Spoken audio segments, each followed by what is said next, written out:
Nous entrons avec l'intervention des États-Unis d'Amérique au Venezuela dans une nouvelle phase dramatique de l'histoire de notre monde, celle où les États-Unis d'Amérique, renouant avec leurs habitudes impériales les plus détestables, interviennent sur leurs voisins et menacent tous les autres. C'est une fois de plus le pétrole qui est la cause réelle de cette intervention, la lutte contre le narcotrafic n'étant qu'un prétexte. Le pétrole qui déjà a justifié tant d'interventions dans le monde, tant de dégâts, tant de morts, en Afghanistan, en Irak, et cette fois-ci au Venezuela, de sorte que, avec l'enlèvement du président Maduro et la prise de contrôle de ce pays par les États-Unis d'Amérique qui prétendent, comme on vient de l'apprendre à l'instant de la bouche même de M.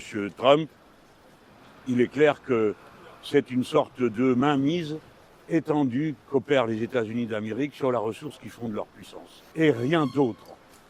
Donc, du pur impérialisme. Il est consternant de voir que dans un tel contexte, on retrouve la même indifférence au fait qu'il y aurait dans cette situation deux poids, deux mesures. Il y aurait des bonnes et des mauvaises invasions. Le Venezuela serait une bonne invasion et celle qui a eu lieu en Ukraine, à juste titre, est une mauvaise, de la même manière que nous considérons, nous, que celle qui a eu lieu à Gaza en est une mauvaise. Non, il n'y a que des mauvaises invasions. Nous ne pouvons définitivement pas accepter, et je le dis avec toute la solennité qu'il faut donner, ce n'est pas une aventure particulière dans un recoin du monde. Le droit international est la seule garantie de paix que nous ayons. Il y a aujourd'hui, à l'heure à laquelle nous parlons, 126 nations qui ont un conflit de frontières avec leurs voisins, c'est-à-dire 75% des nations. 55 sont déjà en état de guerre. Dès lors, il ne faut accepter aucune dérogation. Mais qui est en état de faire respecter de telles règles quand ceux qui sont membres permanents du Conseil de sécurité les violent et interdisent qu'on les applique ici et là?